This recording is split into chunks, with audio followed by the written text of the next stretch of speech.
Welcome on into the Wolverine.com podcast. Clayton Sayfie here with Chris Balas and Anthony Broome.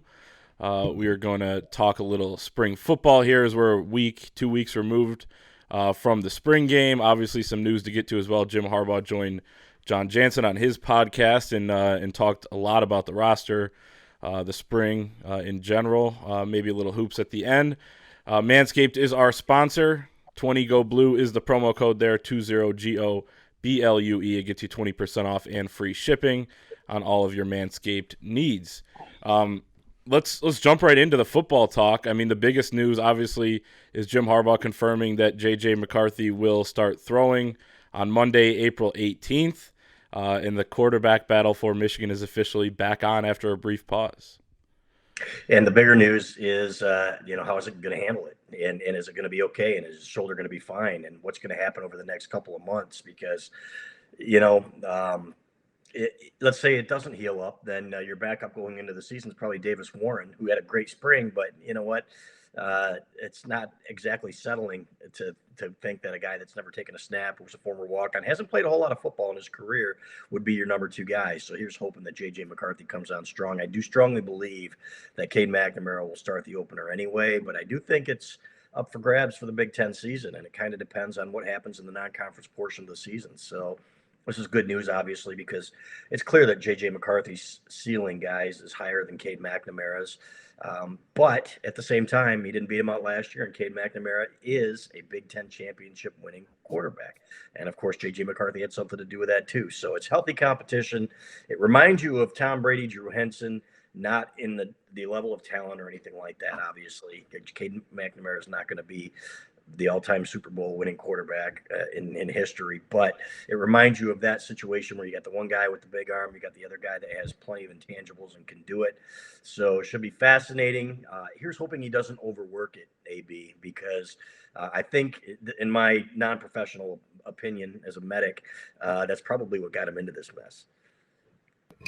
Yeah, you just hope it holds up. Once you elect not to go for surgery, which we're not here to say whether that was the right decision or not, but once rehab turns into the plan, you do worry about wear and tear. And if it's something that will only degrade over time, you can rest something, but it can still sort of be something that flares up. And shoulder issues with the quarterback, I mean, I don't know how that just goes away by just resting it. So we'll see. I mean, I'll give him credit in this regard, in that this wasn't a guy that pouted during spring football that he didn't have a shot to really compete for the job. I mean, he was still doing footwork drills and doing the mental work and learning the playbook. And he wanted to be on the field so badly that he was volunteering to be the holder. We saw him hold for field goals and extra points in the spring game. So that guy's a competitor. Clayton and I talked about this a little bit in last week's show. It just kind of means to me, without having the spring to go through and compete for that quarterback battle, it probably means you just need to be that much better than Cade McNamara in camp. I think if it's a coin flip in terms of who starts the opener, they're gonna go with Cade McNamara because he has the experience. But J.J. McCarthy can, and I think he will still position himself to win this job if he's just far and away the best guy on the field, which, Cade McNamara can take steps forward too. We've all talked about that throughout the offseason, but if the light turns on for someone and they will be the best version of themselves, Cade McNamara is the guy that you would take of the two guys. And that's not to say that Cade doesn't have more to unlock, but I tend to believe we kind of mostly know what he is. There are things he can do a little bit better, certainly can be a little more productive, but that comes through more opportunity in the passing game too. But if J.J. McCarthy is healthy and kind of explodes and he's too good to keep off the field, then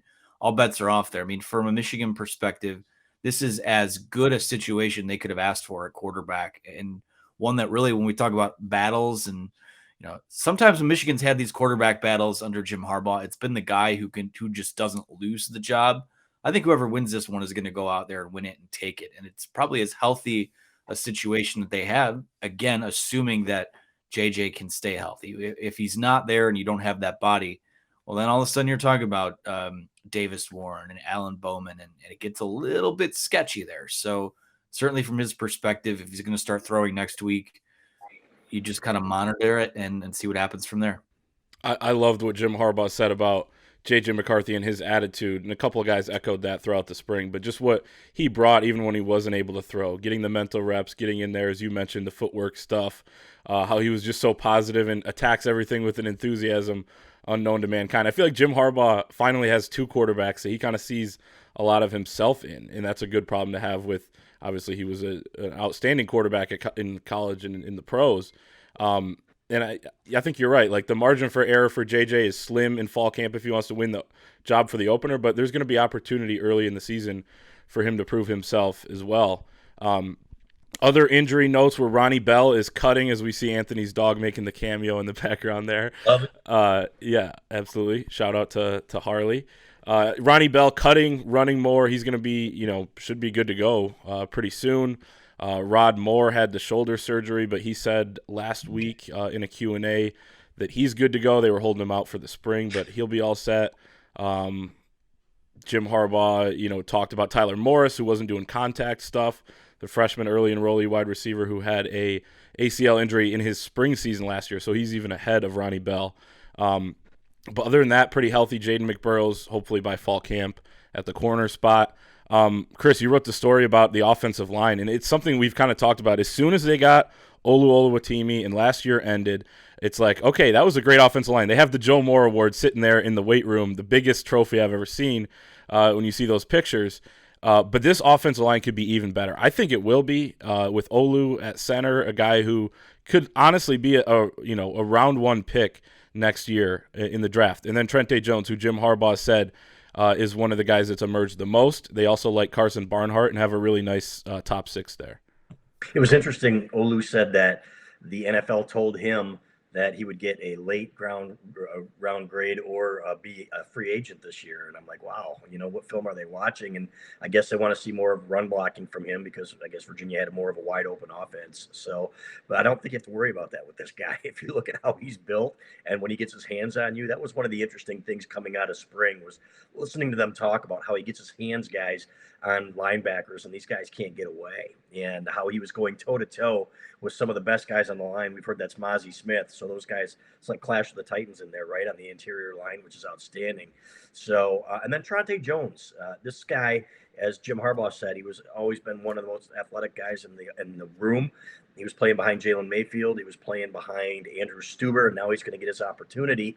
They can do some different things with a guy who can move out there. So it's exciting. And we saw him in the spring. I thought he did a good job. He was one of the biggest movers, frankly, from the people that we talked to in the building in terms of this guy really separated himself. And Carson Barnhart's a solid lineman too. So that's saying something, and it happened early. But, Jim Harbaugh has that list of 1 to 150 guys where they rank, and he grades them on off-season stuff, off the field, in the classroom, what you're doing in the weight room. Trente Jones was 7th, okay? And that speaks to doing everything you can to see the field. Carson Barnhart wasn't that much farther down the list, but Trente Jones was 7th. I think that means something. I think that shows how much he wants this. And we saw him last year, guys. He showed some flashes when he got out there of really being able to get his hands on people and dominate at times, really moving and finishing it to the whistle. And that's pretty impressive. Yeah, that's a great development for them. The fact that he has kind of taken the reins of that job. I mean, there are scenarios in play. There still could be scenarios in play. There's a fall camp to do still, but Carson Barnhart is a starting caliber lineman on this team and has started games before. So the fact that Trente Jones has not only matched that, but has surpassed it, and I think we're all comfortable in saying I think he's kind of the unquestioned guy at right tackle right now. All of a sudden, you have with Olu in there, and then Keegan and Zinter on each side of him. You've got what I think is probably the best interior offensive line in college football. They're not going to be, given that there's not a Hassan Haskins on this roster, it's probably not going to be as much of just ram it up the middle, run it up the middle, short yardage situation. So if you have an athletic right tackle that can get out in space and get his hands on people, all of a sudden that's where your run game starts to look a little bit different, where you're getting Edwards and Corum, those carries off tackle and getting them out in space, towards the hash mark, towards the numbers. So all of a sudden, like, the way you look at this, I mean, Andrew Stuber is going to be probably a mid-round pick or a late-round pick in this draft, but might he be a better fit for what this team wants to do, given what this run game might look like? He being Trente Jones, we'll see. I mean, I really am just fascinated by the different ways, and we had the chat earlier today on our website. We encourage people to go check that out. Just talking about all the different ways. How do they keep guys happy in terms of the playmakers, the running backs, wide receivers, tight ends? There are so many things that they can do with this offense, and it all starts up front, and you have guys up front that can do different things. I mean, Olu is, again, Virginia tended to air it out last year, so we know he's a good pass blocking guard. Given that he looks like he was carved out of stone, I would think he can be a pretty good to elite run blocking center as well. So the fact that they've got that, they have the guys that are coming back, it really comes down to, what we talked about earlier, like what is your quarterback going to give you and what kind of production can you get out of that guy leading this offense? I mean, in my mind, we have the questions about the defense, right? There are no scenarios where this offense shouldn't be one of the balanced and best in all of college football, period. Definitely. And Olu said he wanted to come here because he wanted to run the ball a lot and maul guys, even when the other team knows you're going to run. To run it. And I think a lot of people were impressed with Michigan with that last year, something they weren't able to do in closing out some games in years past, but they were able to do it a year ago under Sharon Moore, who's done an outstanding job. The defense, I thought it was interesting, Jim Harbaugh talking about Mazi Smith as potentially one of the top players on that unit. And it's not surprising, but I think it's huge when we talk so much about the defensive line and what they have to replace. Well, you have a guy who is becoming, like David Ojabo did last season, one of the better players on the entire unit. That he wasn't last year, but he is going to be this year, and he's taking a big jump. Do you guys feel better about the defensive line now than pre-spring? Chris Jenkins was another guy he said made one of the biggest jumps. We saw him make a big jump from freshman year, having half a season, to sophomore, but probably an even bigger jump this year, especially with the increased role. I feel better about the defensive line. Edge is still a little concerning to me. And speaking of that attack list that Jim Harbaugh was talking about, Jalen Harrell is a guy who apparently topped the list. So your guys' thoughts on kind of the D-line. And by the way, I'll say this as well. Mike Elston, I think he's a great developer and is going to prove to be a big plus for this team too. Already has. The guy it was a home run, and that's why Notre Dame fans were so sad to lose him. Basically, this guy could probably be a coordinator. Let's be honest.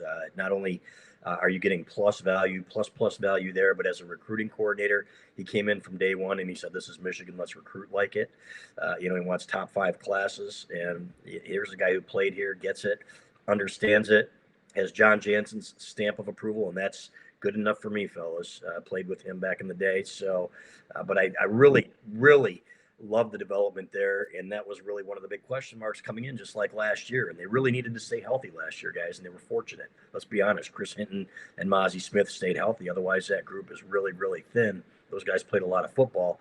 Mazi Smith is back now, and they're going to ask even more of him and the interior line. And one of the more encouraging things that I heard coming out of spring was when Cade McNamara said, he said, for some reason, we expected a huge drop off in pass rush. It wasn't the case. And a lot of it was because of the young interior guys. George Rooks is a guy from people we've talked to who are at practice. He got to the quarterback 3 times in one scrimmage. Now, on the 4th snap, he's getting pancaked at times, is what they said, but that'll come. So you're getting guys like Chris Jenkins, who's played a lot of football here. Mike Morris, I think, is going to be here's another thing, guys, when it comes to pass rush. Say you get beat, you've got a 6'7" guy on the edge there that can put his hands up. And we saw it in the spring game, and we saw it a few times last year, and knock a ball down at the line of scrimmage. So I think they're going to be recruiting more linemen like that. Chris Jenkins isn't one of those guys, but if he's 285 pounds, which he wants to be, playing in the interior, and they're forcing teams to throw, I'm good with that. Because you're not going to have that pair of edge rushers like Aiden Hutchinson and David Ojabo, but I don't think you necessarily have to, and clearly not everybody has that every year. That's kind of an anomaly. That's a once every 10-year thing, even at Michigan. So I'm excited about that group. A little concerned about the linebacker depth, but I like the secondary too. And I think if they get anything from the pass rush this year, that could be really an outstanding defense. Yeah, I'm banking on Mike Elston to develop guys, and I'm also banking on Michigan's pedigree of developing those edge rush guys. There was I think we talked about it, the Aiden Hutchinson called it edge rusher U. So I like what they have there. I mean, again, no. Do you have 2 first rounders there? No. Do you have 2 second and third rounders there? We don't know yet. We haven't seen these guys play a ton of football, but I'm just to say like that pass rush was such a big part of what they were able to do last year. It covered up a lot of deficiencies, and you're losing Dax. I think Dax Hill is probably. I don't think we talk about him enough for what Michigan's losing off the back end there. It's really tough to find guys that that fit the run well. They're versatile, they're athletic, they can switch over to corner, they can hold things down in the slot.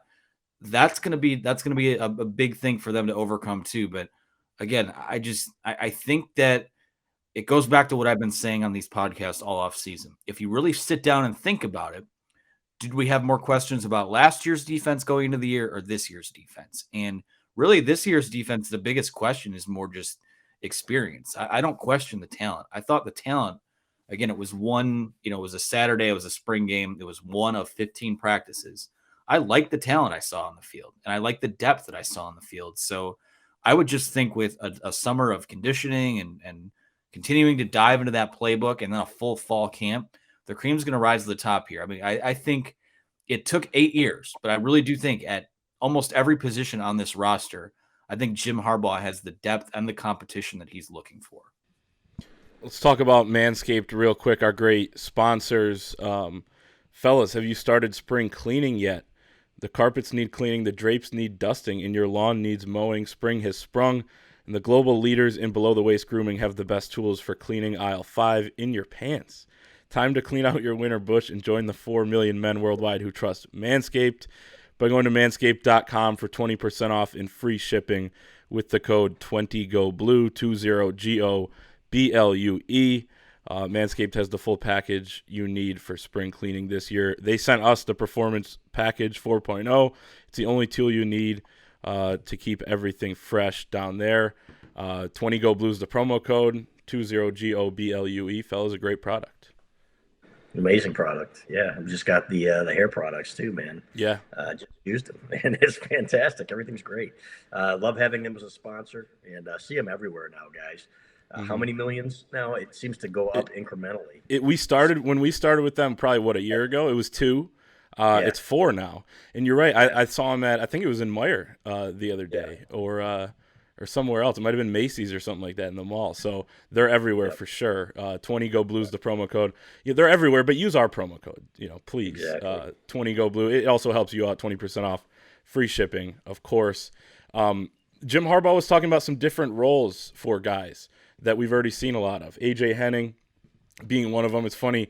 He uses that's kind of been the line, and somebody joked to me that I baited AJ Henning into that a couple weeks ago when he talked, and I asked him if there's any NFL guys out there that he models his game after, because he had tweeted about Deebo Samuel or whatever, so I was seeing, okay, what's going on here? And he said Deebo Samuel, and then you hear Jim Harbaugh say it. Now, I did think back to the Taysom Hill comments last year. We're going to use Dan Villari as Taysom Hill. So not everything that you tinker with this time of year comes to fruition or ends up being something you use in the fall, but Jim Harbaugh did say it's past the experimental phase at this point, so they're going to use him in the backfield. We saw him motion into the backfield a couple times last year, and I like him in that role. I actually think he's better running the ball than he is running routes. Super fast, get him out in space. I like him in the return game, but also Mike Sainristil, we've talked about that move as well, but Jim Harbaugh saying he's a starter there. We projected him there. Chris, you did in the depth chart coming out of the spring, but also will play both ways. And will probably play special teams as he always has as well. He's one of the best on the team there. So you're going to have that. We talked about, the interior guys. There are a lot of different things. The interior defensive lineman, also more pass rush oriented. Kalel Mullings moving over, playing running back. Jim Harbaugh's always liked the linebacker, running back type of guy. Owen Marisek being the most notable back in his Stanford days. But your guys' thoughts on some of the guys, because we saw this in the spring game, and my takeaway from Mikey Sainristil and Kalel Mullings was that Mikey looked like a D-back, which is a compliment for a guy who's just moved over there. And Kalel Mullings, a guy who played that position in high school a lot, he looked like a running back when he had the ball in his hands. Yep. So your thoughts on some of these new things that Jim Harbaugh's tinkering with a little bit? Yeah, Mullings has to hang on to the ball from everything we've heard. That's the big thing with him. But he's got that acceleration. Now, when he gets there, He doesn't have that extra gear, but he's got the acceleration through the hole that I think a guy like Tavi Dunlap doesn't have at this point. I'm not saying he can't improve, right? Because he can, certainly. But I think that's one of the reasons that they moved him over there. Number two, Mike Sainristil is really the surprise of spring, in my opinion. From the second they moved him, he looked like a natural at that position, and that's why I get how good Dax Hill was. I also thought he was inconsistent at times, Anthony, especially in pass coverage. And Mike Sainristil, I think he's not Dax Hill. He's not that type of athlete, but I think he's enough football player and has the intangibles that he can be really good back there. And you can at least minimize the loss and use him in different ways. So, and I think Will Johnson will be a guy like that eventually by the end of the year too, as a true freshman who helps fill that role. But AJ Henning, I love the thought of him getting the ball in his hands in space, speed and space, if you want to call it that. Good memories. But that play that came, the play from the Ohio State game that we've probably all watched about 20 times. What a beautifully designed play, but that works because you've got a guy with that kind of speed and shiftiness that can score on a play like that. And I really love that role for him. I don't think he'll ever be an elite receiver. He's not the kind of guy that's going to get open all the time and get that separation. He'll improve there. But, back to the days of Calvin Bell, before your time, guys. We had a guy on our board with the moniker Calvin Bell Reverse because that's how they used him. He's going to be that guy. You can use him on swing passes out of the backfield and things like that, too. I like that role for him. And I like that these guys are embracing these roles and not complaining. Like Mike Sainristil, the second they said, hey, we're thinking about it, he's like, let's roll, baby. And that's what it takes on a championship team, if you're going to compete for titles. Those are the kinds of attitudes you need to have.